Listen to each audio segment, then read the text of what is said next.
Good Oh, morning. yeah. Okay. I've got volume. I've got. Here we go.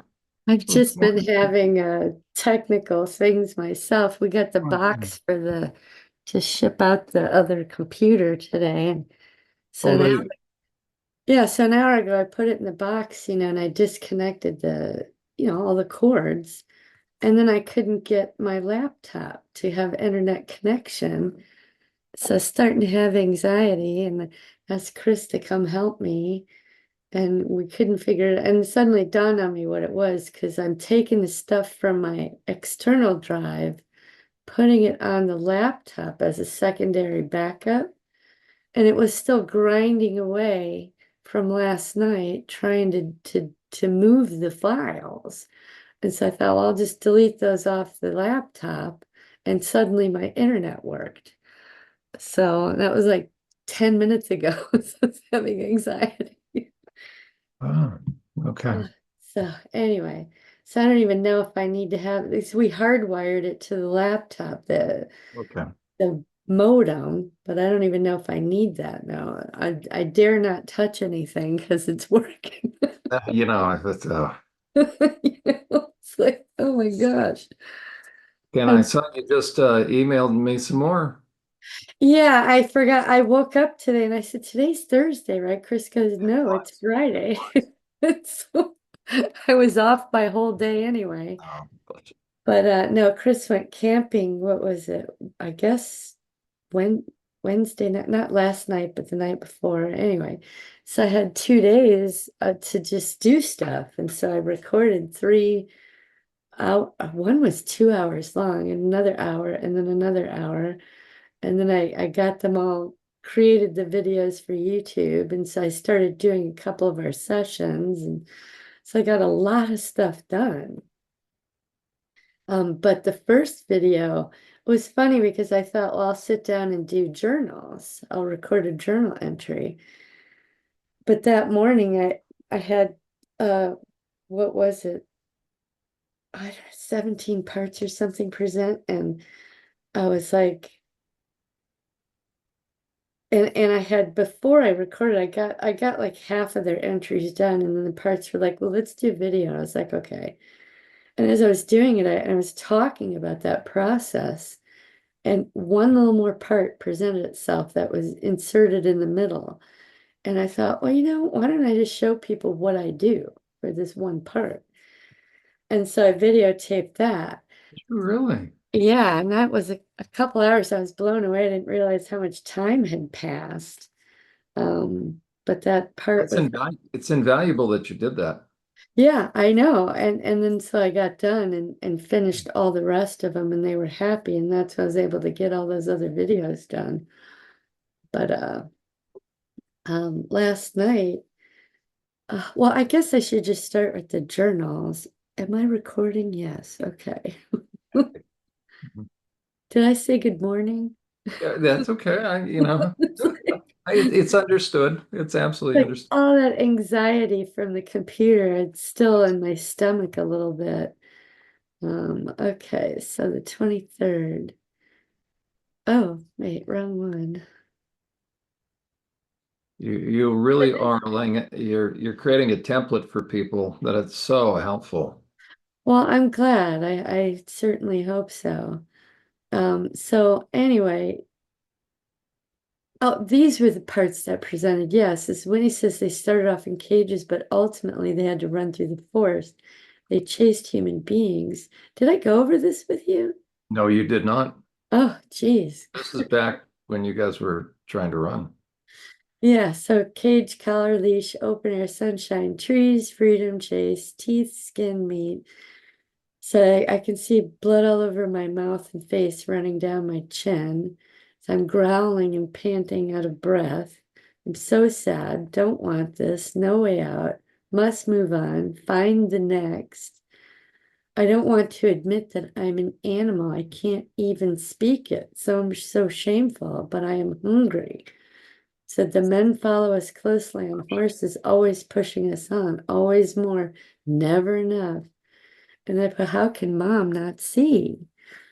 I said, I don't want nails, meaning fingernails. If I have no nails, I cannot claw, so I chews them down. And as a child, I did. I used to, I had, they were just beyond the quick. And I was put, how can I be so brutal, so savage? I'm ripping the throat out of a boy with my teeth. How? How did I become this? I don't want to see. I don't want to see this. How can human teeth even do this? I want to scratch my eyes out so I don't have to ever see this. And as I'm recording this, I'm scratching my eyes. Mhm. I Mhm. said, I haven't read this to you. No, Oh, wow. I'm like so out of time right now. it's okay. And I said, you should have never given me nails. I don't know who I'm talking to there. I'll just scratch them off. Fleas, fleas all over me. I must get them off. This has to be the most brutal thing. I must be the most brutal part. I hear myself screaming to my mother, how can you not see? How can you not see? I want to give her an out. I want to give her an excuse, but she knows. She knows. I said, oh, Mama, please help me not to be an animal. Please help me. I thought if I scratched up my body, she would see. I thought if I chewed my nails to the quick, she would see. I asked her once if she would still love me if I did the most horrible, horrible things. She told me that I was too sweet to ever do horrible things, that I needed to stop scratching myself. There's nothing that could be so horrible in me, that God made me in his image and that I was good. That's what she said. I said, oh, Mama, please help me. They played movies of animals ripping apart other animals and ripping apart humans at the throat over and over and over while we were in our cages starving. I'm so ashamed. The culmination of our training was to kill a human with our teeth. Failure is death, throw you away. I had that boy down on the ground at the shoulders, my knees on his hips. I could feel my teeth. Oh, I could feel my teeth on his skin biting through. There was blood in my mouth, and I bit more. I felt his body die as the blood drained out. I did not look at his face. I would not look at his face. Bless your heart, Diana. Just Look close your eyes and get the job done. Pretend at it's what a they did big, to these juicy kids. steak. Huh? Look at what they did to you as a kid. They put kids in positions like this. He said, pretend it's a big, juicy steak. See your favorite food in your mind's eye. Keep your eyes closed and get the job done. Says Jack was approaching from behind me when he got there. He pet my hair and told me I did a good job. I got ice cream later. We were taught exactly on the neck where to bite. Just bite through the jugular and pull them out. My knees on his hips and my hands on his shoulders. I placed my face on his neck on the left side, down on the jugular. I felt the blood pour out as I bit through it. I kept biting until my teeth closed. I raised my head and spit out the flesh. That's when I felt the blood all over my mouth, down onto my neck. I stayed there looking at the forest for a while. Jack approached on horse, got down and petted my hair. Then I got off the boy. I never looked at his face once.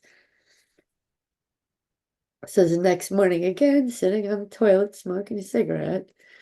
And I remember the string of events last night. Then all of a sudden it popped into my head that they gave me a shot right before we went on that hunt and I killed that boy. I was whipped up into a frenzy.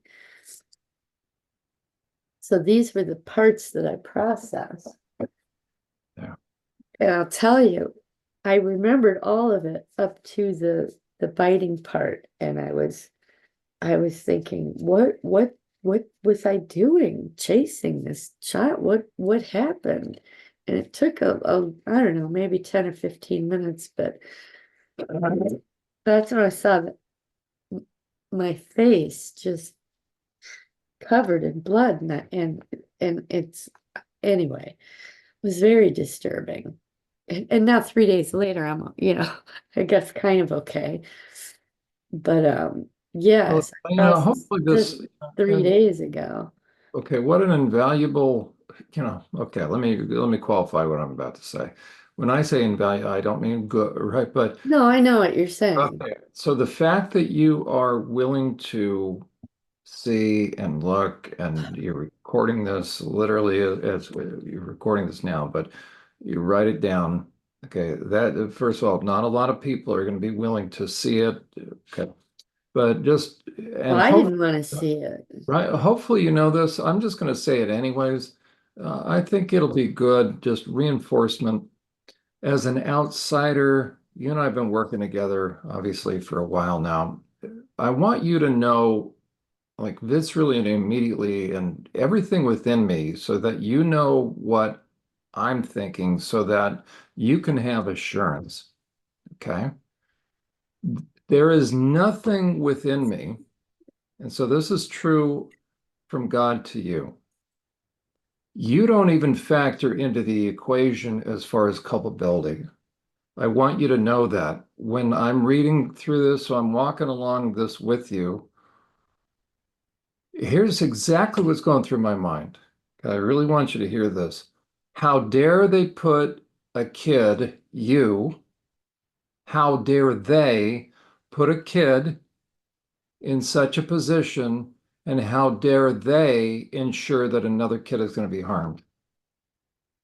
So I want you to know, as far as culpability, it's not even in the equation. It's just torture on both sides.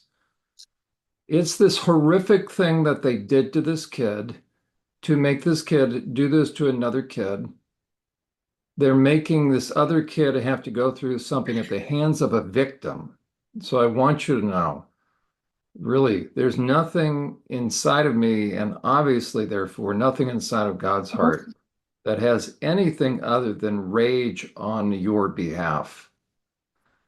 Okay, so I really want you to know that this, as I listen to this, zero, it's not even anywhere in the equation that this is your fault. No, I Z- know that intellectually, I the know, part, but maybe that's why I felt compelled to say it, because if I'm you, you have to hear it from the outside. There's no way you could feel anything other than any inkling of responsibility. But I just want you to know, as I I'm, just, it, it's like, I told you I watch a lot of Nathan Reynolds videos, and he has that part as well. He's talked about having to kill people with his teeth, his own teeth, rip their neck out with their teeth. And I always thought so brutal. But it was like, what was it, days ago when I was talking to Chris about my parts not feeling safe when he gets into his spaces that he gets into. And I said to him, I say, I got a part that wants to do this, wants to do that. And one of the things I've listed off was, I said, one of my parts just wants to rip your neck out with my teeth. And when I said that to him, I thought, where did that come from? Is that because I watched Nathan Reynolds? And I kind of brushed it off and didn't really think about it again. But when this memory came up, I realized, oh, that was the part presenting itself days before, and now here it is. And it was it was so disturbing because that journal entry, like I said, I could see the before, I could see the after. And I makes was sense. like, what was in the middle? I kept asking myself the part, however you wanted to say it. And all of a sudden they were like, okay, here you go. Right, here we go. And I went, what? And the first thing it did was just showed me that it wasn't the image of me, because obviously I couldn't see myself, but I guess I could see myself from the outside, just this face full of blood with blood dripping down me. And I was like, I was abhorred. I was like, what is that? What's going on there? And then the part filled in, just started talking on that journal. And as I, the parts dictating it, my conscious mind's going, I am like Nathan Reynolds. Maybe that's why I can relate to him so much. And the thing that my conscious mind hasn't wrapped around yet was the fact that I'm a girl. I was 8. How is that even possible? And part of what I was thinking about when I was dictating is how can human teeth even tear like that? Animals have, the canines and all that to pierce the skin. And I'm like, how is that even possible? They must have put us through, you know, practicing on dummies or something. And then 2 days ago, I did a TED talk for these parts. And my part, I went up and I bit Ted's neck. I tried. And just kind of was like, I could feel my lips on the skin, and it just kind of abhorred me. And I backed off and didn't go back to that again. But I can't wrap my brain around, how do you get a child to do that? It must be such intensive, prolonged There we go. There we go. training. I mean, unless, oh, I'm just having an image right now. You start with your nails, you break the skin. Oh, oh, and I saw this earlier. That's right. They have you take that part of the skin and fold it up, and then your teeth can go through. Ah, there it is. There it is. Oh, geez. And now some anxiety left my stomach. Isn't that interesting? There it is. But I kept thinking, Diana, I teeth really can't. want you to hear because Uh, it's going to take a long time to let this sink in. As far as culpability, I, I want you to know as I was reading through it, even now, okay, zero within me, like zero. So it's going to take yeah, from the outside in. It's no, going to have. intellectually, I get that. I know, but The that's why, part needs to I'm absorb just it. gonna speak this again for you and the parts, okay? Which is, So I have a part called pinch and pull. yeah, okay, but there is nothing within me. And if it's true for me, how much more true for God, because he has a pure sense of justice and what is true. Okay. I just want you to know there is nothing within me, honestly, okay, zero. When I'm listening to this and you're processing this, zero responsibility. I don't even have to think and reframe it. Okay, so you really need Yeah, to know no, this. Zero responsibility on this 8-year-old kid. I'm just what's going through my mind is Jack the Perp. Look at what they did to this kid who's having to do this to another kid. So I want you to know there is no responsibility that settles upon that 8-year-old in terms of judicial judgment. It's all on these adults. You were because how victimized. does a child even, Okay. it's not even So, comprehensible. so I zero, can't even comprehend it as an adult. okay, meaning like, would there even be the need to say a prayer of repentance? Not for this. Zero, zero, zero. As a matter of fact, your entire childhood. Okay. So I just really want you to let Well, that sink thank you in. for telling Yeah, the no, like part that zero I culpability. know it, but I yeah, know. I I know. I can't mean, if I were think. you, I would need somebody from the outside to give me an assessment. Okay. So when you're processing this one and others, okay, in my mind, because it's all about knapsacks given back to somebody, right? There's like zero culpability for this 8-year-old kid for you. Okay. Like zero. Yeah, You thank you you. were Thank you. 100% as much of a victim as that other kid. Well, and I could hear it in the entry, how the judgment of myself that part has. Do you know what I Yeah, mean? yeah. I How could it not? And closed it out that's already. why I felt compelled to camp right now on this to let you know you can risk believing that you can take all that judgment and just let it go. right? Rare is the Okay. time, but unless it is in such a situation that you place a kid in, Yeah. it's Because unbelievable. I just, as I was reading it to you going, it went through my mind as it was being dictated, but, I don't want this. There's no way out. Find the next. Don't want to admit that I'm an animal. I can't even speak it. I'm so shameful. I'm so hungry. So I There, knew that this part was really abhorred, right. you know? And then how can mom not see? Now, not that I think that mom witnessed that, but you could see it later. I'm scratching my skin off, biting my nails to the quick.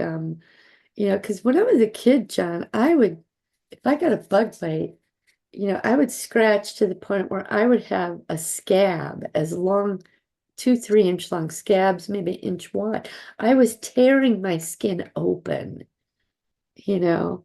It's just, yeah, and you say I must be the most brutal part, because of all of them, the beheadings and the choppings and the flayings and all of this brutality, this one seemed it's the most intimate, most personal, most up close in your face you can ever get.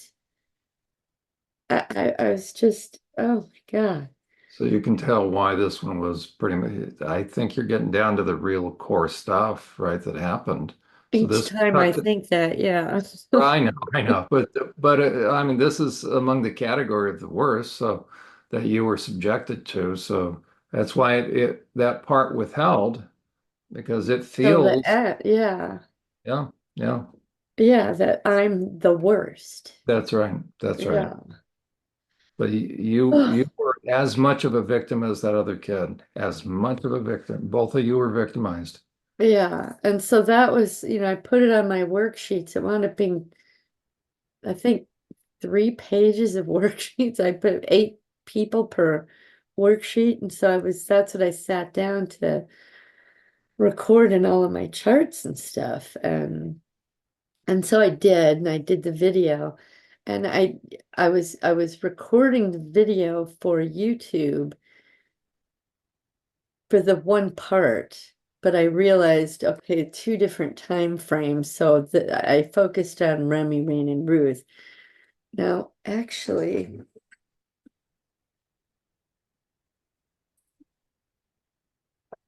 yeah, because it starts off with cage, collar, and leash. That's Remy, Rain, and Ruth. Now, that was the initial training for Winnie, for Wolf. She had to learn how to, be in a cage, wear a collar, be on a leash.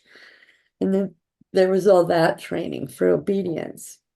And then once their training was set in stone, then they were sent off on missions, which that journal reflects that there was more than one, which is pretty terrifying.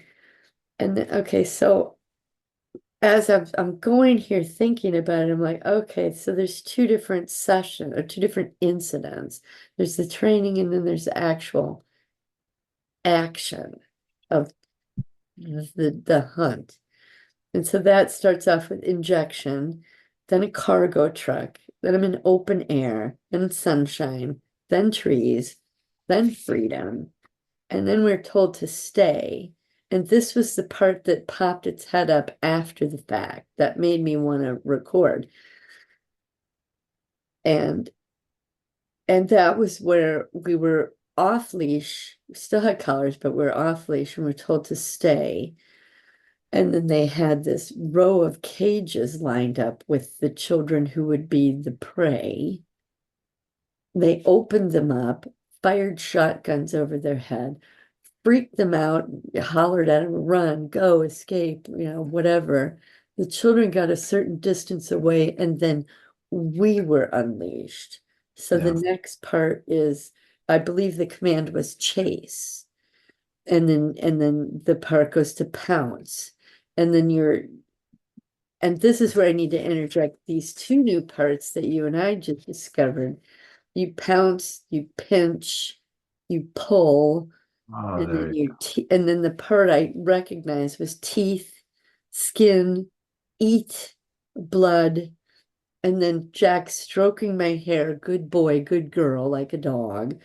And then the reward was ice cream. So this was, I think, what, 2, 4, 6, 8, 9, 10, 12, 14, 16, 18 parts. go. Plus, Yeah, I've have just to. discovered 2 more. Yeah. So, ah, anxiety. So the first 3 parts I thought, because when I was doing the video, I still, I guess I needed to process with you the rest of it. So I jumped back to the first 3, which were somewhat safe. Cage, collar, and leash, which went into Winnie, which I knew would happen to Winnie. So that's what I focused. Instead of doing all 17 at once, I just did the 3. So I said, and then I got to the health checklist. So I went through all of graphing on all the things in the video. And I said, okay. Remember I told you when I do the health checklist that I should have dictated the details that I got? Well, I finally did, and I did it on the video. So I was like, okay, notes on the health checklist for Remy, Rain, and Ruth, who are cage collar and leash. Danny, can I ask you a question? It all of a sudden occurred to me. Yeah, Given that there's so many survivors now, that you start to see a bell-shaped curve when people are starting to remember their memories. And it seems like there's a convergence now. Now, I think of it as like a quickening. okay, Something's happening.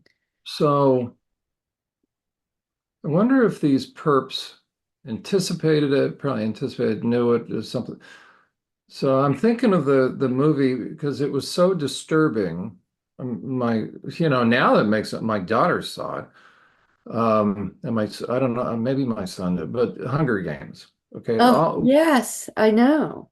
Okay. I know. Once I found out the premise, I thought, who's going to make a stupid movie like that? I know. I know. So, It's like a communication to the public. Get ready. The Hunger Games is coming. okay. That's And how I do took, you think it was also because who's going to make a movie like that? And maybe I that's why I know. was so disturbed. My daughter, she's identifying with the main character, and there was no it's just this, thrill of the chase kind of thing, right? But I'm thinking, well, okay, that's probably what some of the public is viewing it. But Shudders. but if like perps are going to try to retreat, nowhere to run, nowhere to hide, we see you. I could see them um, paying for commissioning a film like that, Oh, send a sure. message to everybody. So now everybody's, if somebody was inclined or that stuff starting to come up, man, it's being shoved right back down because that Oh, movie. I never thought of it like that way. Because when I saw the film, I was doing Alan's transcript, so I Did knew you the see the basic. film? Yeah, I knew the basic. Alan had taught me the basics of how the elite work and think. You know what I mean? That they're evil characters. He never really got into any SRA, anything like that. But so when I was watching the Hunger Games, I thought of it, well, how is this, what is this communicating to the public? And I thought, well, it's letting us know there's going to be a time coming where the public will be separated into groups and we're going to be pitted against each other and it will be thought of as a game and whatever, but I never thought of it in terms of me as an S because I wasn't there yet, me as an SRA survivor. Yeah, I guess if I were to watch it now, it would trigger me and it would 'Cause it- stuff things back It's down. it's going to draw just as you've been drawn to Nathan. Those parts all of a sudden they're coming up, and it's like whoa, and then they get shoved. It's a whiplash effect Yeah, I because it's never like thought of it like right, that. it's like I was there and I can't, no way. And so now what you've done is you've really, if I'm thinking like those perps, I, I've I've done another mind game, but it's not ain't a mind game. I've drawn them up because it's really close. And now the Mm. horror of it, because it's now, oh, this, right? This would be very similar to like the reason why you don't, in my estimation, you don't want to do hypnosis for parts because it's too soon.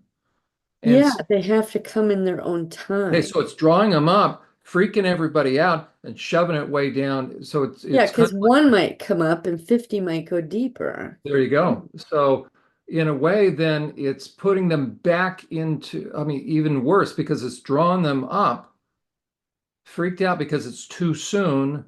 And it's like, I'd rather, no. And so those parts then get shoved down, re-cemented down in there. Does Yeah. that resonate? Does that seem? No, yes, makes complete sense because I'm the way I'm doing it, it reverses that process. This is the actual healing process where Yeah. those parts, little by little, can give the conscious mind awareness. But if the conscious mind looks at this, And enough time now to absorb it's being it. brought up. It's like, ain't no way. And so those parts just are relegated. You know, they're shoved in the submarine. That hatch is closed down. That submarine goes underground. Yeah. Yeah. I never thought about that with that movie. Because I kept thinking, who's gonna fund a movie like that? Have you What ever heard of or seen a movie called Divergent? I've heard of it. I haven't. It's a similar vein, just less brutal.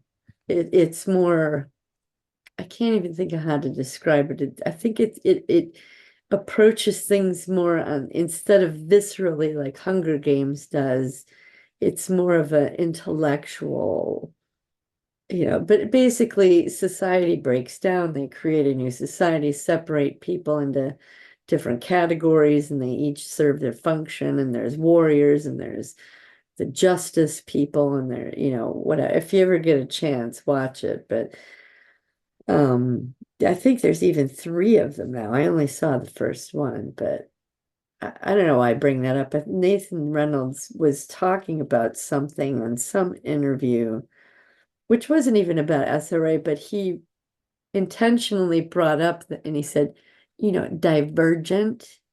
And I knew right away he was talking about that movie, but he didn't go into it or.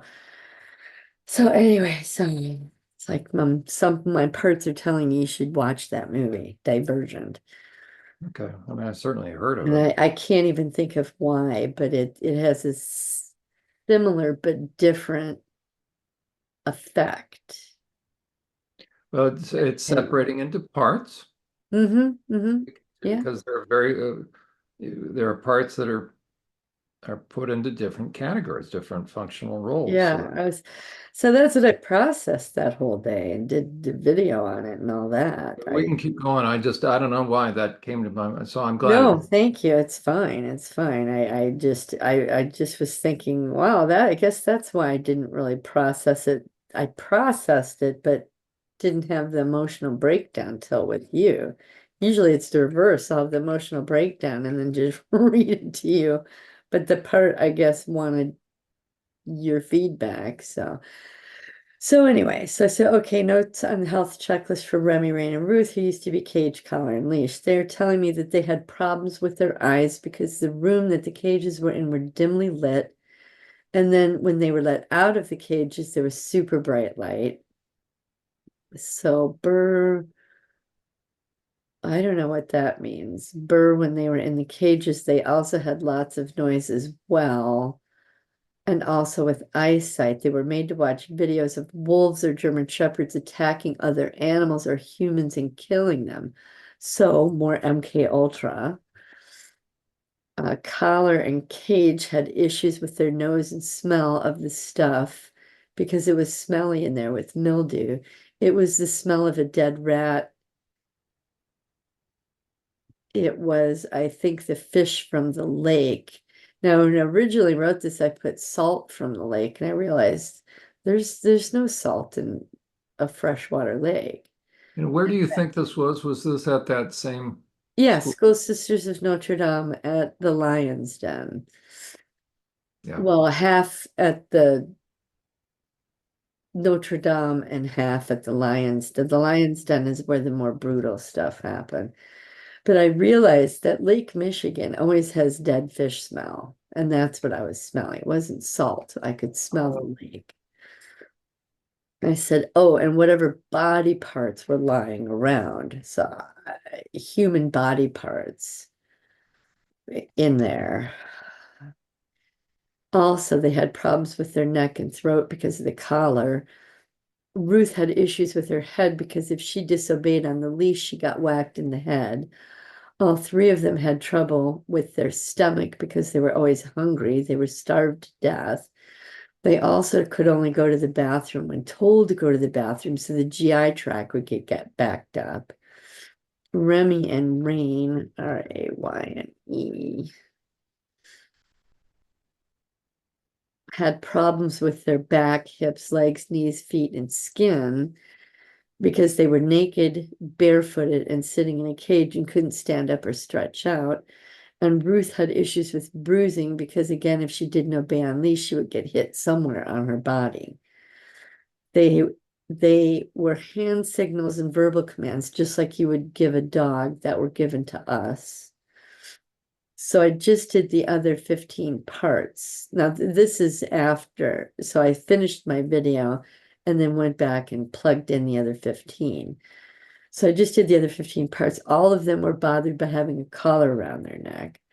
The little boy that I pounced on started a fight and scratched back, and it affected my skin and gave me some bruises, but it didn't stop me. The usual parts of my body, arms, hands, legs, knees, from when I was on top of him holding him down. I guess that's bruising.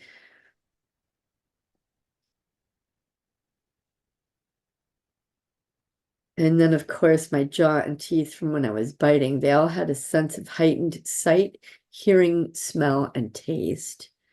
Their mouth, and this was disturbing to me too. Their mouth started salivating when they saw the children still in the cages. I So we wonder, had been trained like Pavlov's dogs. yeah, I wonder if the same chemical was given to Chris before they went in. I don't know, probably. It's too And I bad. asked him about that now, and he goes, I don't know what you're talking about. I never told you that. I said, Oh, yeah, so it got shoved back down, but I've never forgotten it. Um, yeah, when they saw the child all the way through to the kill. And of course, Rosario enjoyed having her hair stroked. And Jack told her she was a good girl at the end of it, like you would tell a dog, good girl, yeah. and loved having ice cream as a reward from it. And I put amazing that ice cream was the reward for killing someone with your teeth. And I put detestable. They all had sleep deprivation and symbols and exertion. They were all starving. The 5 parts that pounced on, tore at the skin, ate the flesh, and had blood all over their face, knew for certain that God would never forgive them. They all had hand signals and verbal signals from their training. They were all taught that this was their duty and that this is what their training was for, trauma bonding. And it's interesting when you said at the military base, right? They would use that same. It's your duty. You want to protect your Yeah, yeah. country. You want to be a good soldier, blah, blah, blah. And I put rogue, the part that was formerly called freedom, revealed to me that I was doing my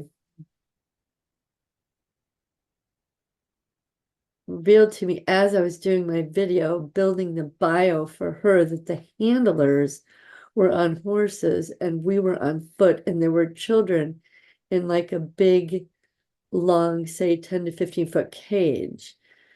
They opened the doors for those children, fired shotguns over their heads, and screamed at them to run. The children ran in the forest. Then our handlers told us to stay until they got a certain distance away. Once they were that distance, then we were told to hunt them. And that command indicated that they were to hunt them down and kill them. So there's obviously different commands for chase, Yeah, chase and kill, yeah. So Ruth and Leash were made to howl. And that's funny. And then I remember I said that's funny because when I went with Star to Arizona, now Star was that new age girl woman in Milwaukee. We went to Arizona for some new age thing, and we did this thing in a group. The new age leader person had us make our, whatever sound if we were an animal. And I just immediately knew that it would be a howl, so I howled. Uh, Now I understand where that came from. yeah. So it's two different ideas going on here, but tied together. Dang it.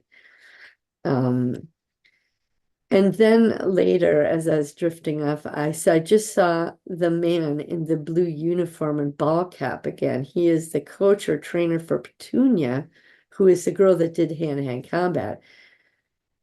I saw a mom in the bleachers watching one of my matches. And that's how the recall came was I saw mom sitting down in bleachers, going like this looking for me.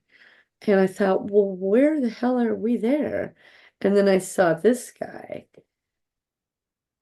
Actually, I should reverse this because this is how it revealed itself. And so that just kind of settled in for a day. And I'm like, so we're going from Winnie's training to Petunia's training. So I don't know if Petunia was trained hand-to-hand combat before or after Winnie, because I thought, well, did she need that in order to do the wolf stuff? Or no, it was about doing the wolf stuff first. And because remember I told you they had us do the Claymore mine stuff first with the children at a distance. Then we were taught to shoot them individually. Then we're doing hand-to-hand combat. And now or no, it went from the Claymore mines to the shooting to the wolf up close, personal, intimate kill. So it was taking us from the distance to a medium distance to up close, and you can't get any more personal than that. And now we're learning hand-to-hand combat with humans, with larger people. And I thought, well, okay, so it's a progression, of conditioning the human mind to accept it getting closer and closer and closer to you. And then I thought, well, of course, because then after that was when, we learned the knives and all that stuff. So I know now that and it's not a blue, well, I guess it's a uniform of sorts. It's like coveralls, except not thick and bulky. It's more like, I guess, a jumpsuit for a man, like a work jumpsuit. It was like blue and they had like a belt around it. And it dawned on me. I thought, well, why would they wear such a thing? And then it dawned on me, oh, blood spatter. They're protecting their clothes. So all they'd have to do is take the jumpsuit off, wash their face and hands, and they're good. They're not going to wear their street clothes. There's blood spatter all over the place. Almost like a mechanics. Yes, yes, yes. Similar, yeah.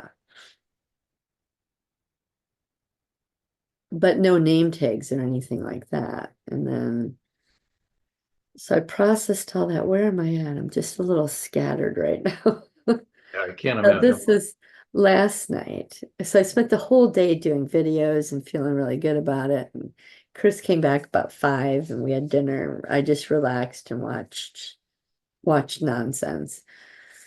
I said so, and because I had gone through 2 sessions and probably a week's worth of journal entries, I was making notes of things. Oh, that must be a part, and oh, that must be that. So I'm remembering other little things unrelated to the previous. So I said, there's a split off WYSI called Manifest. And I thought, well, I've got to investigate this because it's come up twice in my journal entries and I can't seem to pinpoint it. But I recorded it next to WYSI's name in my list because I thought, well, okay, at some point it's going to reveal, you know what I mean? I said, and then I was thinking about Winnie and her pack. Jack used to call us his wolf pack. There were 8 of us. We were not friends. We were just a pack. We Mhm. would all be together in our own cages in that room about 10 to 15 feet apart. And it's dark, it's night, barely any light. So, and I'm also, the part's telling me I had another journal entry of being in the cage and seeing the security guard's flashlight come through the room. I don't know if you remember that.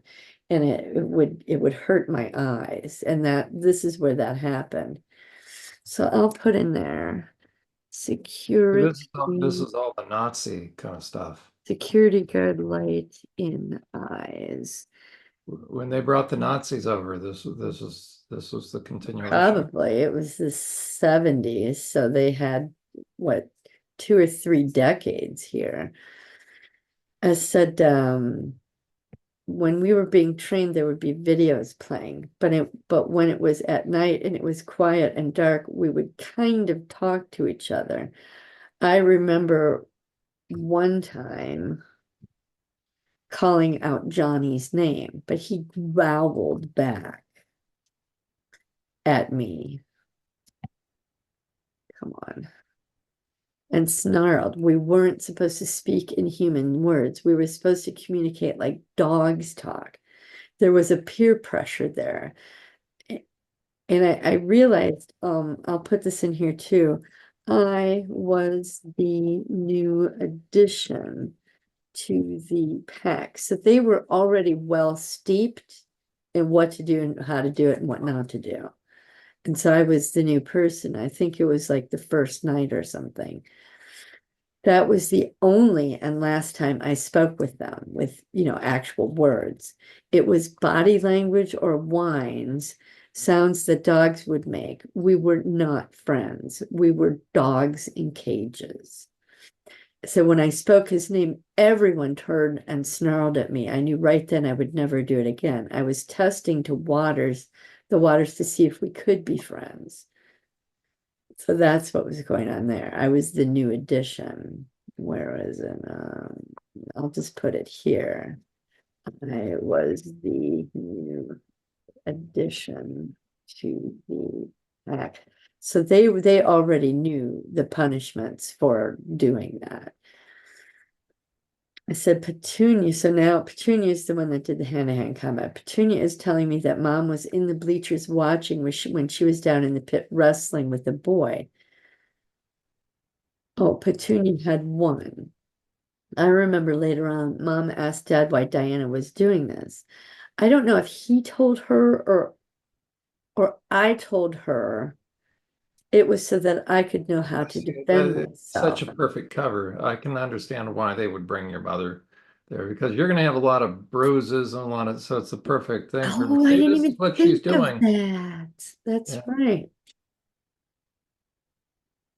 Um, And so, here's sometimes she has to stay overnight. Here are the dorms here. So, oh, that comes later. I figured that out later. So uh, dad had us there for swimming lessons. Why was Diana doing this?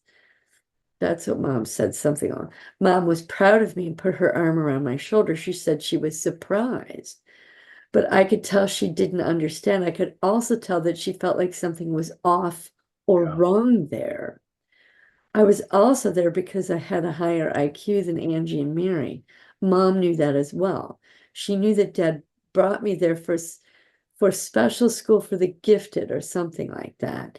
That's why I was gone from home on the weekends and Angie and Mary were not. yeah, I was there from Friday at about 6 until Sunday at about 6. Now that would account for school would let out at 3 or 4. Dad would get off work, could have enough time to come home and pick me up at about 6 o'clock. And I was there 3 weekends out of 4, and also for 2 solid weeks during summer break. So that's how they had the time to do that. And that's how mom didn't miss me. yeah, yeah. Because I who's said, going to believe that what's going on? yeah, mom was told that it was a school for the gifted. I think mom was only there once or twice. Dad would drop me off Friday, pick me up Sunday. It was after that, then we would go to McDonald's and Baskin Robbins Sunday night. Ice cream. Mom, Angie, Mary, and Dad would pick me up on Sunday night. Sometimes they would come in. Mostly they just waited in the car while Dad came and got me. the time that Angie and Mary were there was in the beginning, and then they stopped going. The first year, I think, just for a few months. Dad decided to isolate and focus on me, explained to Mom that I was tested. My IQ is higher, so I was allowed to stay, but Angie and Mary were not. Angie and Mary were there for swimming lessons. I believe that was in the first year for me. I remember in high school taking taekwondo lessons. It was a part. I wanted to stay and practice, I suppose. I remember getting my white belt. I also remember now this is after Mom divorced Dad. I also remember Mom telling Mom not being able to afford for me to continue to do it. When I was in the classes, I was okay at the white belt. But I got to the point where I knew the next level I would have to actually strike a person. I could not bring myself to do it. That was my reason to stop, along with the money, of course. I was 14. I think I was 13 or 13, maybe turning 14. I remember my teacher telling me I was very good at it, and I had a great ability to meditate and focus. I remember being feeling all proud about that. Oh, really? Wow, I didn't know that. Well, cool.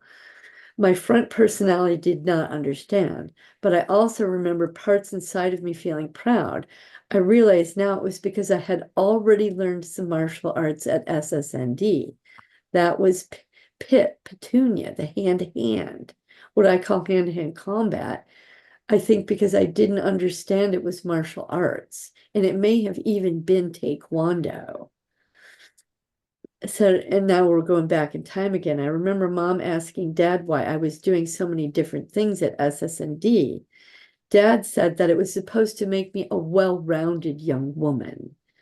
We were lucky that Diana got to go to this private girls' school, even if it was only on weekends. And so Dad had kind of it was a snob appeal for him because the School Sisters of Notre Dame, like I told you, had the daughters of the elite people of the area went there for school, and they took up like 2/3 of the space, but the other third was like the middle class people being trained to be their minions, right?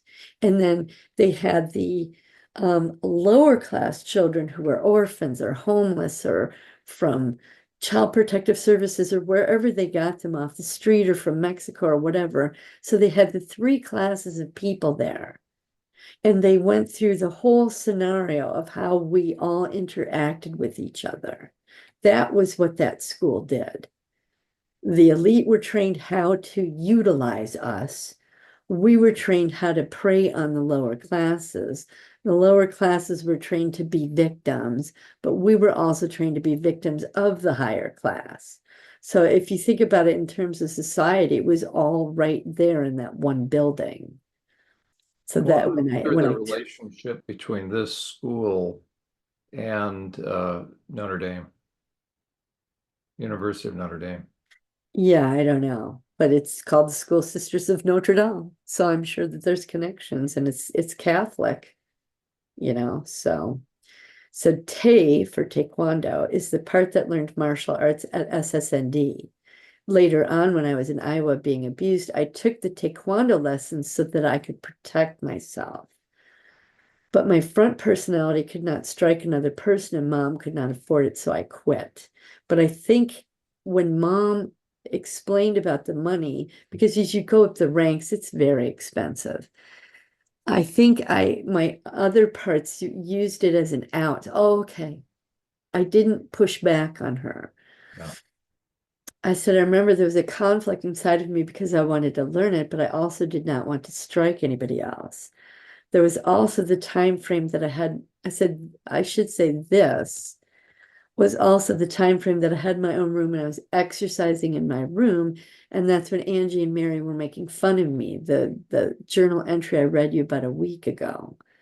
So I thought, oh, okay, that's how that was all tying in. So at 14 years old, my parts were resisting and looking for a solution to protect themselves. Tay should be AE was born and split from Pitt, but the programming built into me, the front personalities did not allow it. At least only limited exposure to it. I said that's when I was breaking away from Christine and her father's abuse, and before I started working at Mondo. So that was my girlfriend and the SRA and the farm. Her father's abuse with SRA at their farm, and before I started working at Mondo's. I started working there to earn money. I think it was to go back to do the taekwondo.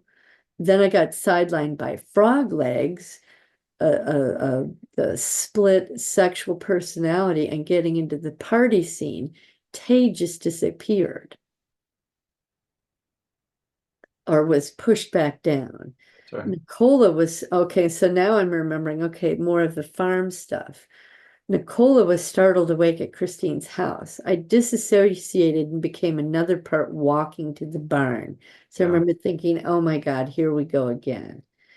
Then I disassociated again for the sex slave part. I disassociated again for the satanic parts. I was led back to the house and turned into Nicola again. So barn is walking. Yeehaw is the sex slave, because that's what one of the men was, while he was raping me, he said, yeehaw. Wonder of wonders is the satanic part, I think, because they were calling down demons. There's the wonder of wonders. And then as I was walking back, I remember thinking that was a joke. And even that phrase, then think about the average person wouldn't know. Wonder of wonders is like when you see Jesus or something, Yeah. right? You wouldn't know that people are being triggered. So yeah, I guess it's like a Just dis even in common vernacular, right? Well, wonder of all wonders. hmm. So I remember thinking on the walk back, what a joke they are. Oh, okay. Now let me ask you this. The Christmas song, I wonder as I wander. All My right, hunch is now all of that a sudden I've got in my head the wonders of, what is that song? Uh, there's lots of songs with that in there, though. I was going to say that. Wonderful, wonderful world. Oh Isn't gosh. that a Disney thing? The wonderful world of Disney. Oh gosh. Um, See that? there's a Okay. song that says the wonder of you. What is that? I can't think of the front or the back part of it, but yeah, lots of songs with Yeah. wonder. So it's going to be triggering all throughout the year. Mm-hmm. But so I remember thinking what a joke they are. I also remember when her Oh, father startled me awake, she also woke up and watched me go out there with her father. She knew exactly what was going wow. on. She Okay. betrayed me too, and I put bitch. Yeah.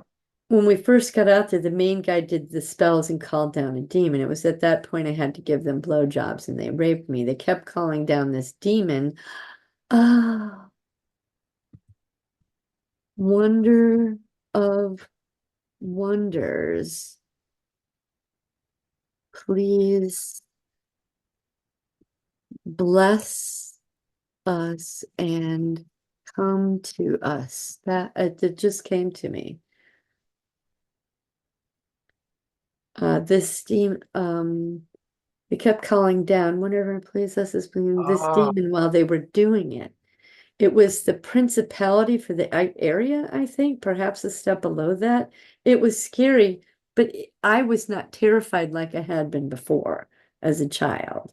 yeah. Tell me just for a moment. So is that you now concluding that, or did you have a sense at the time? No, I had a sense of it. I had a sense of it. I was like, yeah, you're scary, but you're not the big badass I've seen before. Gosh.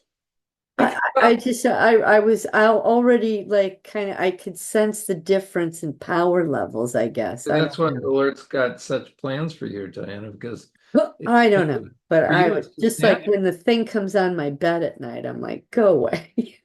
It's unbelievable.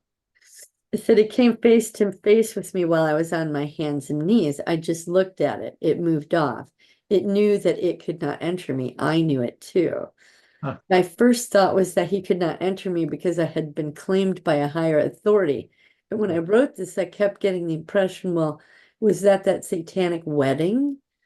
Or was that, when I was marked with the beast as a 3-year-old with the bestiality? I kept thinking, is that was that did was that the higher authority? I thought perhaps the demon when I got married had to marry Satan. But I realized I think Jesus was there. I There you kept go. thinking, well, was spirit there? What was going on? And then I thought, or that this demon knew that Jesus had claimed me. That was the higher authority. That's right. Because my first thought was to always go to the negative. Oh, well, it's because Satan and all these people claim me, whatever. And I was like, oh no, Jesus claimed me when he entered my body in that ritual. Right. I said, it just moved on. I remember, I think I went, Is that right? oh, something like that. I just remember thinking, go away. You're a minion. Go away. I mean, yeah, it tried to scare me, but I was like, you don't got it, buddy. It was like- I thought, wow, I could evaluate the levels of evil. I was like, whoa, okay. So that was that I just forgot something. I don't know what it was. It'll come back, I suppose. But I'm realizing that with these graphs, I think I need to make a graph for each year of my life until I'm about 20. Because this is getting entirely too full. So that's 0 to 4. What I Not remembered, like you have anything else to do, but yeah, so this is like kindergarten because I was trying to show people on my video and I had to keep doing this and it just was no, I'm not seeing untenable. anything, just so you know. Oh, sorry. That's okay. I just wanted I kept having to zoom in and out and slide around, and I was missing things, and things had moved, and I was I like, mean, certainly keep this, but it'll show you the progression now. So this is yeah, sort of we thought this was the micro level, but this becomes the sort of the yeah, still it's kind of the macro. macro level now. But yeah, Yeah, here is that incident with there. killing. I should put those white lines in again. Let me do well, I guess I'll just, Yeah, because this was so horrific. You may need to when give change the graph down to -20.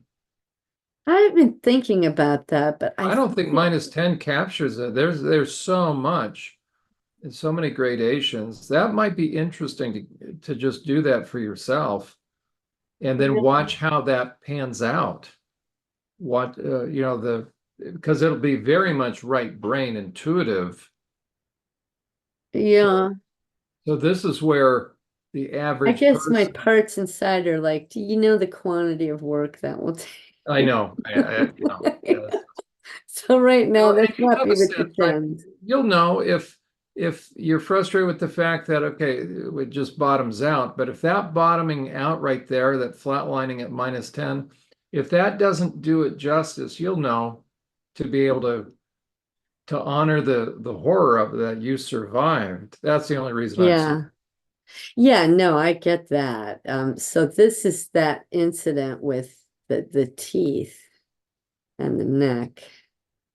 They gave us the shot, which whipped us up, and then we're in the van, and then we get let out of the van. I get fresh air, I get sunshine, which was just awesome. I get what is it? I always have to pull this out. Injection, the cargo van, open air, sunshine, trees and freedom. And then Raylan is told to stay. Where is Raylan? Right there. So she's starting to get, ooh, the chase is gonna begin. And then we chase, and then we pounce, So there's going to be two more parts in here at probably, you're right, like a 12 or something. So Ripley is ripping the skin, and that's teeth, and then skin, and then eat, because we're starved to death. And then Rory was sitting up and all that's over, and they got the blood on my face, and he's stroking my hair, and then I get ice cream, but it's still a -7. You know, like, That's why, you know what, if it goes even to honor the trauma that you guys went through, uh, yeah, yeah, don't that will limit it at take a massive -10. amount If of there's work some to shift minus, things. if there's below that, people need to see. I'm thinking maybe go to 15. You'll know. It's yeah, so let me do this as well. And that's where, I mean, what an invaluable thing. Scale of 1 to 10, +10 and -10, and for people to know that in this particular kind of stuff, it's you can't think in terms of +10 -20, or you know that this is beyond comprehension. Well, Nathan Reynolds gets it. That's why I'm like, I kept thinking, why am I so drawn to this man? So that would make total and that's a good point. To emphasize to people that if you feel drawn, if something's resonating, it's happening for a reason, especially if they have no memory. Because one of the other clients I've referred to, same thing. She can't figure out why she's drawn to, it might even be Nathan Reynolds, but it's, you know, she's got an entire Google Drive with research. And so for me to be able to come alongside and say, you know what, that says something, that there's a Totally. reason Yeah. why. For me, I work with people, so it makes sense that I'm going to have this uh, Google Drive. I don't have, but I'm going to have files on stuff. But if somebody doesn't have quote unquote a reason, the question is, especially with this stuff, Mm-hmm. this is not normal stuff. This is not happy stuff. This is right. So if somebody without a clinical background, It's yeah, just obsessed with something. There's a okay, reason. this ain't a normal thing to be obsessed with. Yeah, I The totally average person can't agree. even comprehend this. So that's a really, I think, a really valuable point where you talk about, you know what, you found yourself sitting on the edge. So that could be confirmation for a lot of survivors that, listen, if you find yourself drawn to this, There's it's not something's your there. imagination, because the normal thing would be to dismiss it or be repelled. Yes, exactly. Exactly. But with Alan's work, I couldn't get enough. I needed to understand how the world worked, first. And then, okay, I got that. Okay, he dies, or dad dies, he dies, mom dies. I finish his work. In the middle of that, I'm obsessed with getting a garden going, which lo and behold, as I start my SRA work, I realize I needed that garden. I needed to understand how that garden worked so I could understand my mind files. That's right. That's why God had me obsessed on it. And I'll tell you right now, John, I can't seem to get my winter garden going. I can't get my seedlings to start. And I'm thinking, well, I guess maybe that's God's way of saying you're going to be busy this winter, so don't worry about it. Oh, okay. And the stores are still going to be open, so don't worry Okay. about Right. And Diana, as we've been talking, you know, I'm thinking of the perp that the slime campaign. Oh, I received another email from him yesterday. From who? Oh, the little perp, Matt Osborne. Matt, I keep forgetting his Okay. name, Matt So Osborne. in my inbox in Survivor Sport, it says this. Oh, it's everything from within me to not respond. Little schmuck. He Yeah, just says this. Ready for round two? really. Almost. Okay, I almost because here's my natural thing. I'm You've like, got to start releasing some of those well, videos. it has to be right. That's I why I'm know, I more and more know. compelled that this I is going got to to be. thinking because it's been 6 months you've been working on this. It's getting close to 5 every night, Diana. I Every night, believe think about you. the hours. I'm obsessed with what I'm doing. Okay, so Yeah, so round two, I'm thinking, bring it on. You Round think two, there's rounds to what this, else could he bring out right? except for Nicole Well, to, see, and that's why it's like this guy, and I've got screenshots. One time, I'm unmasking him as a perp, and he's just doing these little. It's this he's banter back and antagonized. forth. This was a couple of years ago, and all of a sudden, so I knew I unmasked the little perp, and he says, "Oh." Um, and by this time, it's like, buddy, I'm not even going to interact with you. And all of a sudden, he does this series of, oh, prove this, and if you can't prove this, then this, and then if you do respond this way, I have a screenshot of it, and if you don't, then you give up, then it's game match win or something. Whatever. And it's like, okay, that's why you're dealing with a different level of I this. know. This Yeah, he guy's doesn't been get to going. determine the rules of the game. He's been going for 6 years. So I've been over the target with this guy. So all that to say, so now it makes sense to me that he didn't. So it shows you how strategic this guy is, and then it's going to lead into what I'm going to throw out.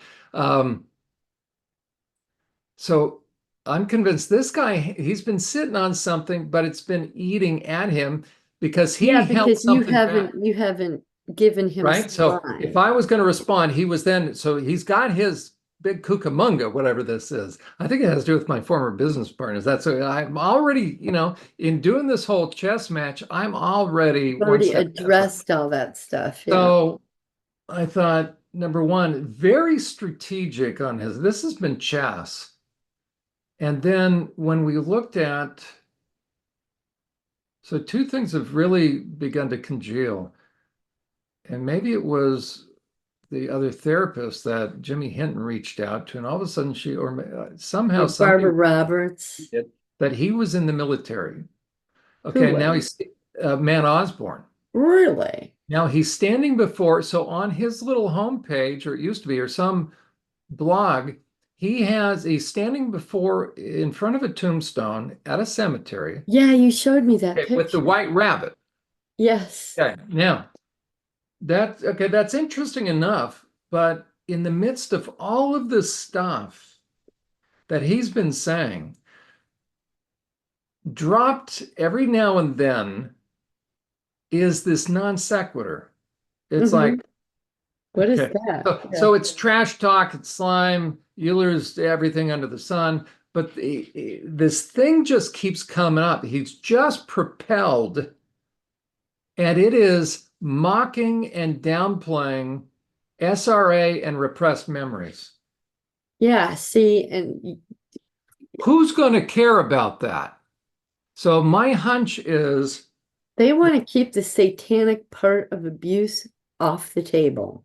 okay, so it wasn't until I started doing the thing with Emma and starting to piece stuff together. If you look at sort of the timing of it all, Hmm.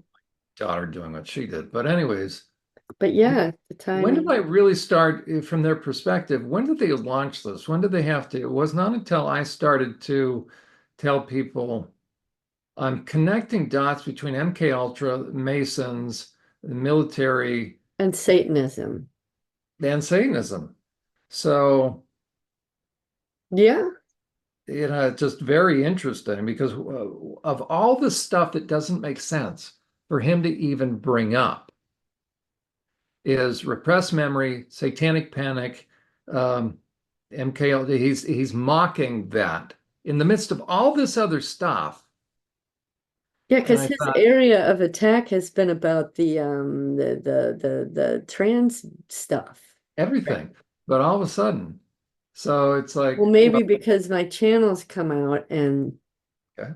because I Now don't I know don't. what she was like before. All I see was this. Wait And until you see these videos, you'll see but exactly. I could hear it in the audio. I think because I'd listened to Alan for 20 years, I can tell, I can hear differences in inflection and, her little snickers and her little hee hee, whatever. And I'm like, no, there's something wrong here. This isn't natural speaking. This isn't someone who's been abused because her tears would be real. She'd have to blow her nose, not just pretend to be sad.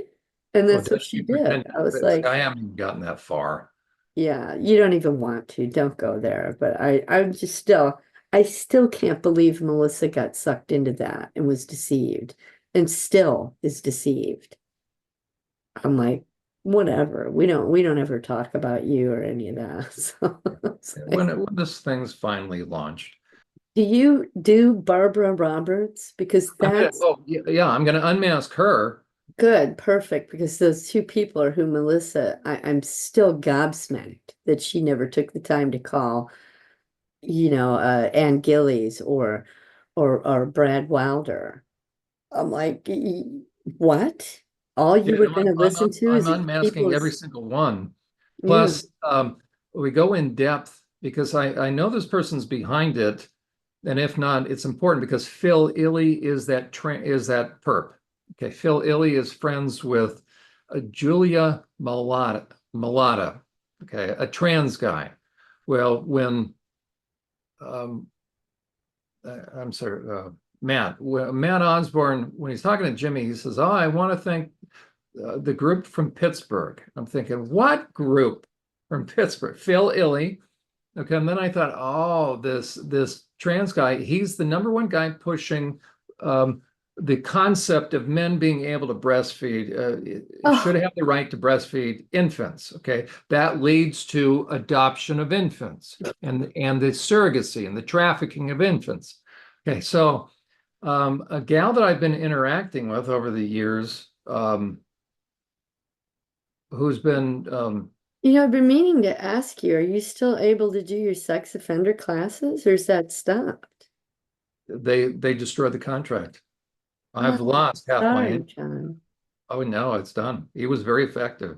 They pulled my contract. So I can't work with I Well, can. I'm hopefully still what certified. I'm doing is going to bring you more clients and hopefully your income will But increase that's again. how effective. Isn't that interesting? They went after my ability to work with sex offenders. Well, that's part of their strategy. Right? No, they've been very effective.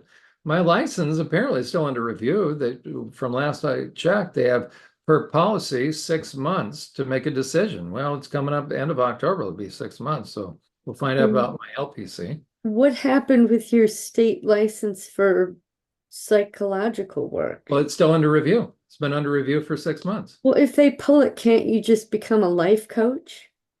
I can, but that I'm going to appeal, and there's an appeal Yeah. process for that. But I mean, you Yeah, still ought to be able to work with people in some manner. absolutely. Absolutely. So, yeah, I mean,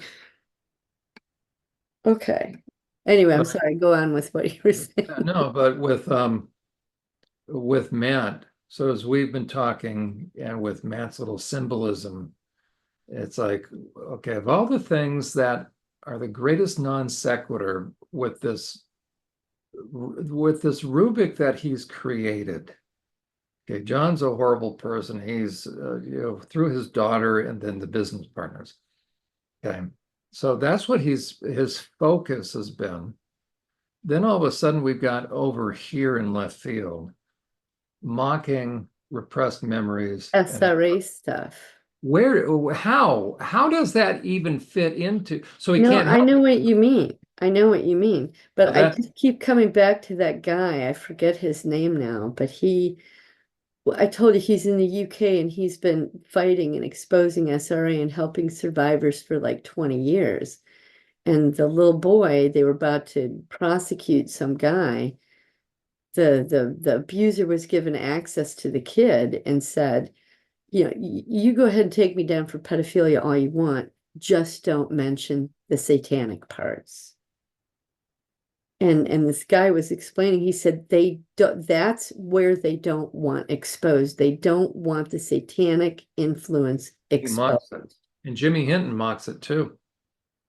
See, and I got to thinking about the comment that Melissa said he told her that he's not, he said, don't be surprised if when you talk to your friend about John that she doesn't drop you as a friend.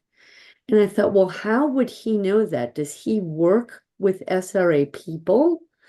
Or does he work with just trauma victims and knows that if you undercut their therapist, that they are going to align with their therapist. How does he know that?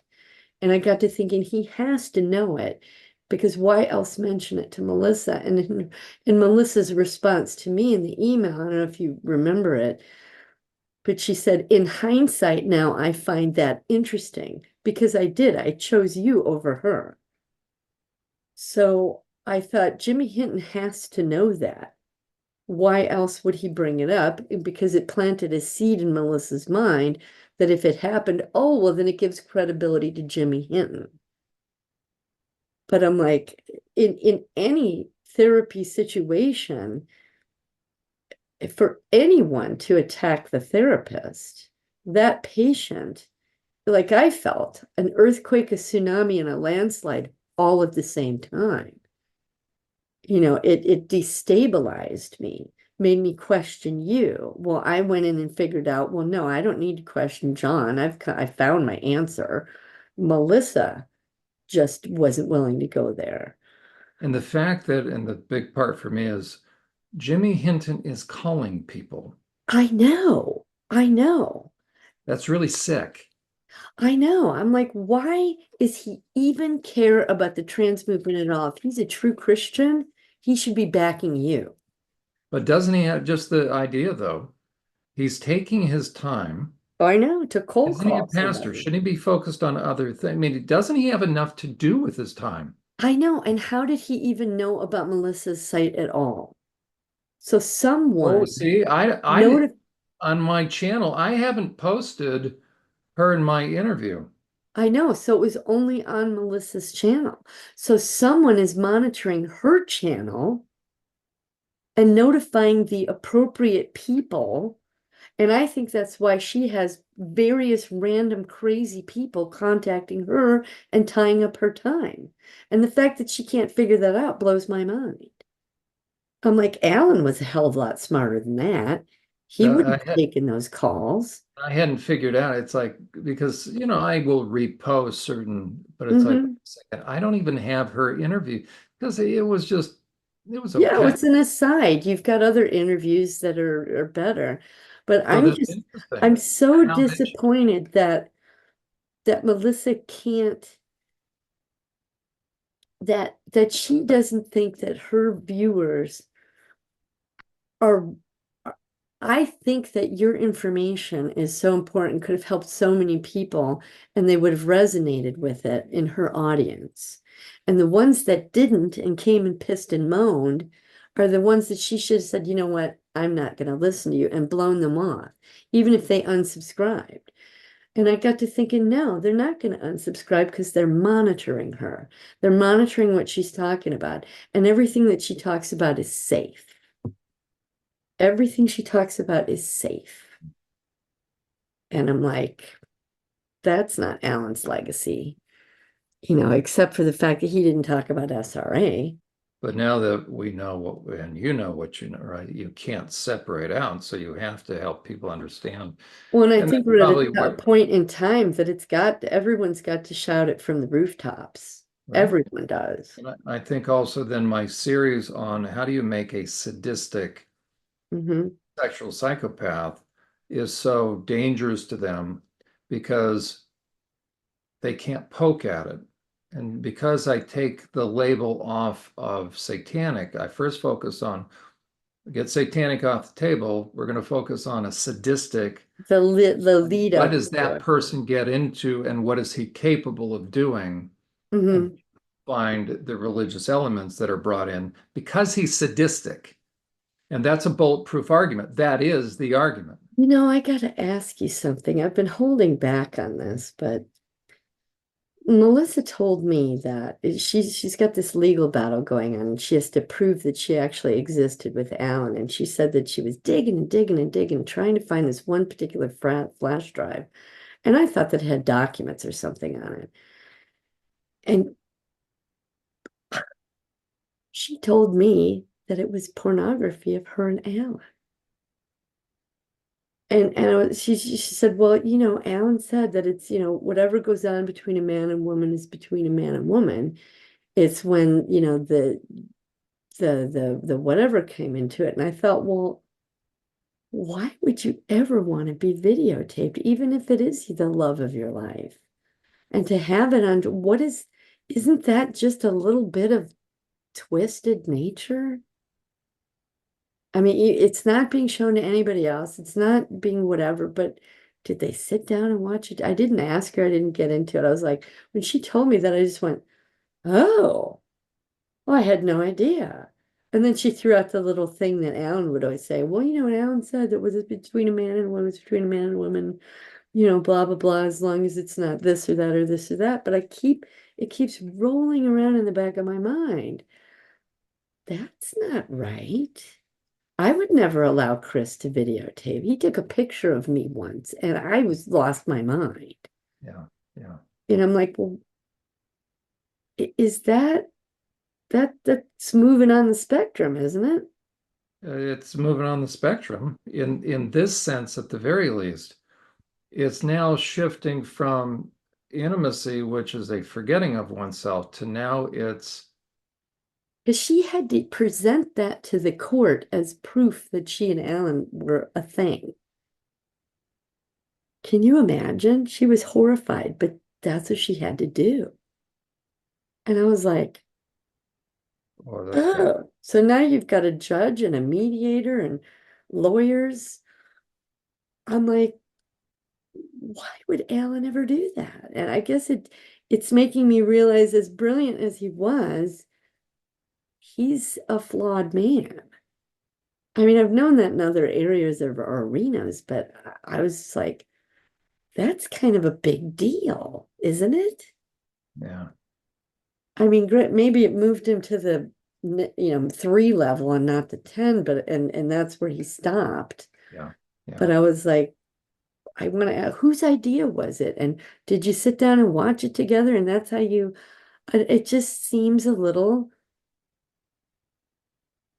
Well, I mean, it's like changed it's things, and porn. It's porn. Even if it is just the two of you, it's porn. yeah. And I know that you both consented and nobody else sees it, but now you've got to present it to a court. I was like, wow, okay. So I don't know. I've been wanting to ask your opinion of that for like a couple, 3 months now, and I'm like, I don't Yeah, know.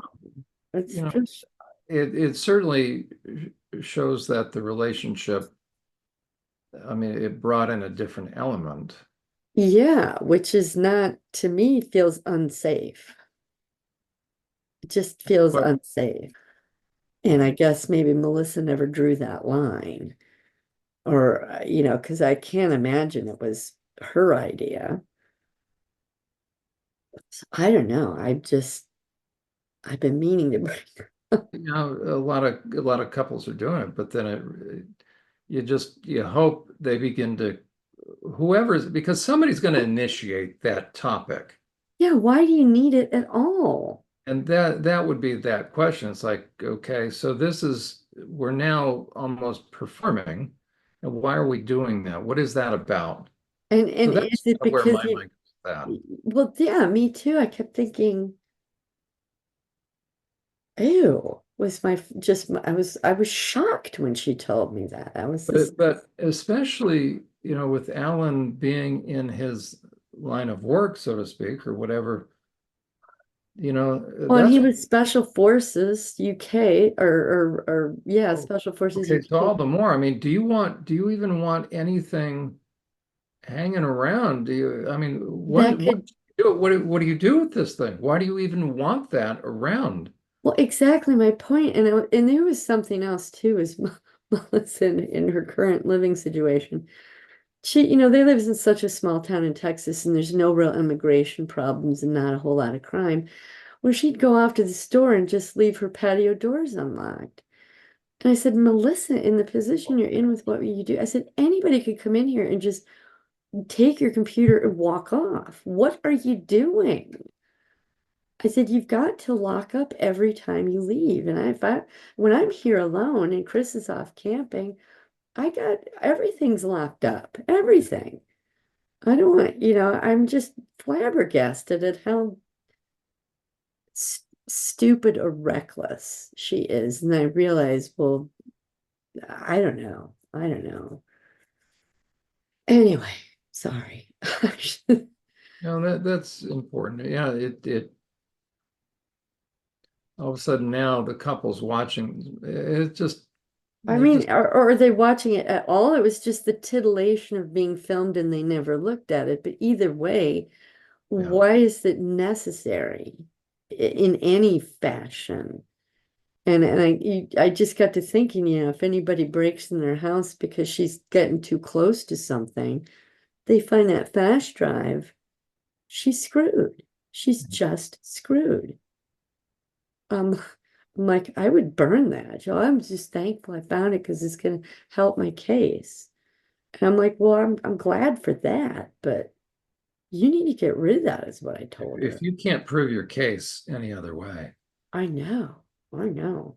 So it just makes me think of what a precarious position that Alan put her in every conceivable by way. not marrying her, it, That, yes. it all And comes down. making her take on an alias and, now these filming themselves. I'm like, and maybe he was doing it for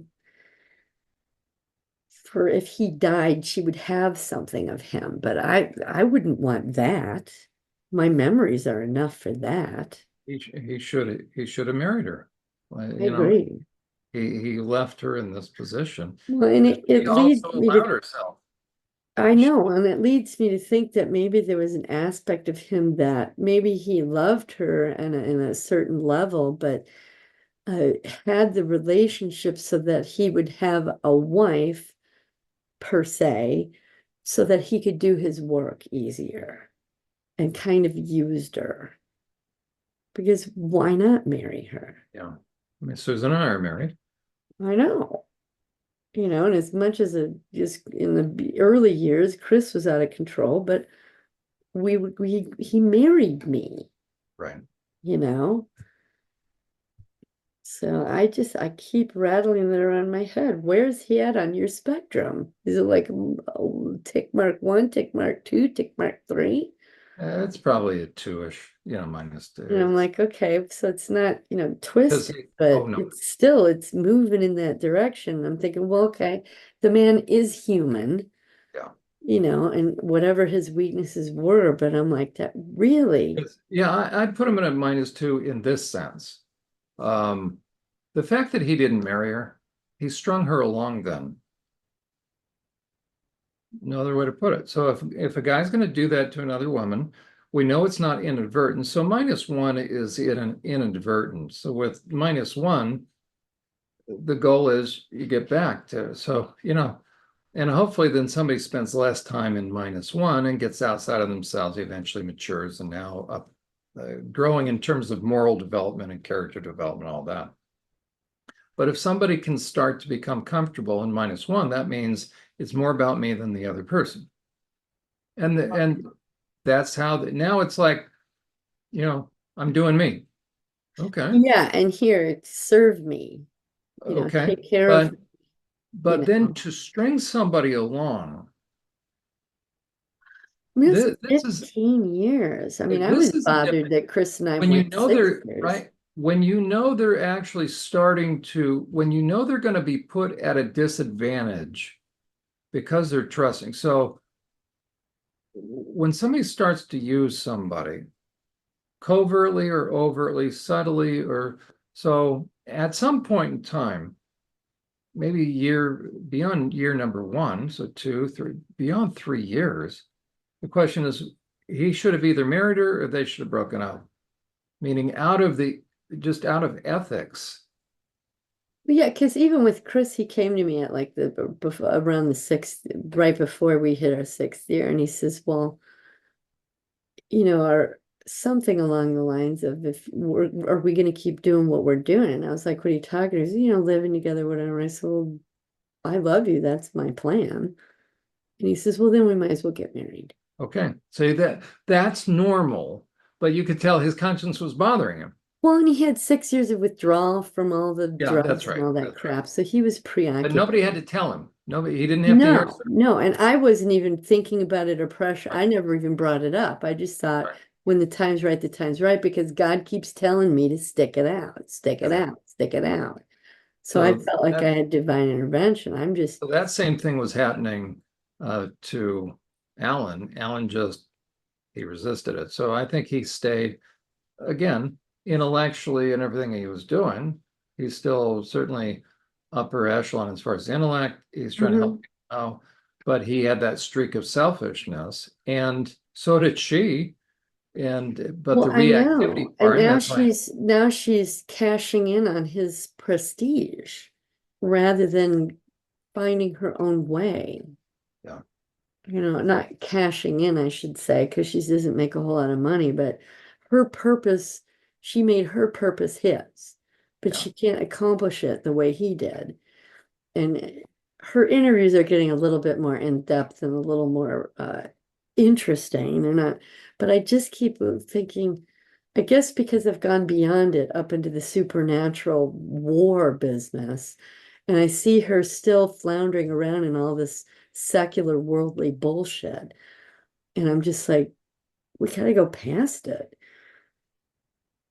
And I can't forget what she said when I said to her, well, Alan always said to work on yourself first. And I was saying, well, maybe you should drop this, and this, and just work on you. And, oh, not for us.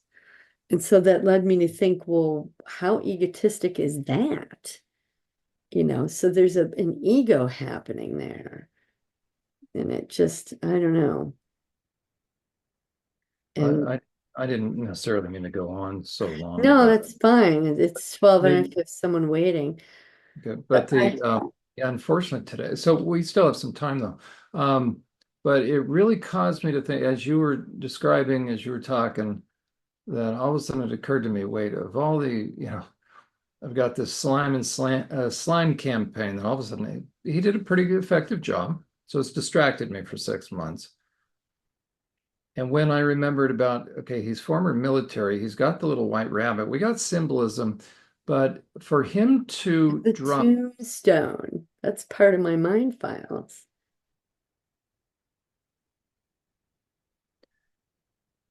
boy, So wouldn't I it be wonder, interesting to get his background? or if a lot of people have tombstones in their mind files. But I mean, as far as he probably is somebody who has participated in doing stuff to Because he's people. a trans person, right? Yeah, but I'm convinced he's not trans, so I'm convinced he's pushing the trans narrative because he wants to keep that narrative going because that's how they're pushing pedophilia. Mm-hmm. See, and Alan talked about that too. How that was So he's gaining access to these kids, yeah, one of their goals is to turn pedophilia into just another sexual and preference. that's what he's all about. Yeah. Um, But the SRA thing, why should that have, why does he feel, it seems it feels he's driven to add that on top of everything else. That doesn't make sense. As a matter of fact, that almost makes him sound kooky for even bringing it up Because it's a non sequitur. Yeah. there. So But you it's wonder, obviously on his mind. And it just dawned on me, I should realize that my channels are probably being monitored as well. but you wonder though, what kind of an asset, but a willing asset is so Hmm. I could easily see he would be one of the guys waterboarding you. He would be one of the guys that, right. Well, if not, a Satanist perping himself, Absolutely. forming SRA now. Absolutely. So Why that would, else would he be given so much uh, cachet or press whatever he's got in terms of power? So, but yeah, I've been praying for Chris to be able to find peace. And so he went out camping. He told me, um, he said, he was just told me this morning, he says, yeah, when I was out there that night, um, because he has his laptop and he could watch YouTube if he wanted or something like that. He said he had service. He said he thought about turning it on, but he goes, I just forgot about it and I was mesmerized by the fire. He said, and had a real long talk with God. And I So go, just himself, he's just out by himself. isn't it quiet? Yeah. And he said, I finally found some peace. He said, I finally feel like I'm relaxing. And I said, you need to do that every month, if not every weekend, you know. So he found something out there. He said, I had a long talk with God. I said, really? What'd you talk about? He goes, well, just a lot of stuff. And I said, well, because you always tell me that when you meet God, you're going to have an argument with him. He goes, well, we talked about that too. But so he's see, when he used to go fishing, I used to call it going to church for him. But when he's fishing, he's always so busy because he's looking for the fish and he's thinking about what lure and what bait and whatever. He's busy, but he's quiet. You know what I mean? But he has, for the past 3 or 4 years, he's getting rashes when he's out in the sun too long. So he's not fishing anymore. And he's got the new Jeep now, but for about a year now. And he said, well, that's why I bought the Jeep, so I could do that. I said, well, then you need to do it. I said, don't worry about me. Me and the dog are fine. Just, go to church, go find your place and talk to God, be with God, find some peace. And he finally had a moment of it that night. And he said after he was done that an entire flock of quail came. It was sunset. A entire flock of quail came and sat on the tree that he was camped under. And he said it was interesting. I said, well, I think that was God saying, I approve. Here, I'm gonna bring some nature to you. I said, Mhm. God was responding to you, you know? Oh, because isn't that interesting? In the Well, desert, yeah, God brings quail. quail. I mean, he said there was just a massive quantity of them. And And I go, that's exactly what God did. That's funny. In the desert for the Israelites. yeah. And he said, and then dove came. I said, well, even more of a message. You know? I said, you said, see, you were communing with God and God was giving you an answer. However you felt, whatever you felt, he said it was just cool. It's like, well, good. So I was overjoyed for him that he got to have this moment, however it was an hour or two or however long it lasted. But so yeah, I wanted to throw that out there. So yeah, he's finding, and he's been reading his Bible more and all that. And so he's having moments, a moment. But I said, he's got so much vacation time, he's about to lose four Uh, weeks of it. And it happens every year ever since COVID happened. He got all this built up vacation time. And at the beginning of every year, I said, Chris, you need to take 1 week off every single month. You only work 3 weeks a month. And he doesn't do it. And then I said, well, why don't you try taking 4-day weekends, two times a month? Just start picking away at it. And he always just gets wrapped up in being busy. And then at the end of the year, he's got to take a big panicked, whatever. And I'm like, I said, no, you need to start having once a month, go out to the desert or the mountains, wherever, have a week, go camp for 3 or 4 or 5 days, and just commune with God. Go to church. So that'll be your church. I said, fishing used to be church, but now it's camping. And the difference is that I said, you're not going to be distracted with the activity of fishing. You're actually sitting there and you're still and you're quiet and you're staring at a fire. I said, it's like you're meditating now. So I think he might start doing it. I hope so. I'm going to poke him in the ribs and remind him. So yeah. things are shifting, they're changing. Brian still, behind the scenes, things are still progressing. Yeah, Me on the sidelines kind of watching different, so yeah. So anyhow, gotta add 2 parts. yeah. Oh no, I got the Nicola stuff from my teenage years. And we'll keep processing it. I'll be praying for you. I'll pray right now, but Well, thank you. I always pray for you and Susan every night. surround you with hedges of protection and guardian angels and warrior angels, and that your response will squash to dust all of his enemies, is what I say. Thank you. So- Well, let me pray. Let me pray. Excuse me. Lord, thank you that Diane and I can continue to work together. Lord, thank you, as hard as it is, that this memory came up, that the parts were willing to release this. Lord, thank you that you see the truth, that you know the thoughts and the intentions and the intents of our heart. And you know the kids would never, ever, ever want to be subjected to that and forced to do that kind of thing. So thank you that you know. Continue to help heal those parts, or help them know that you accept them and that you know that they were victimized. Everybody was victimized all the way around by these perps.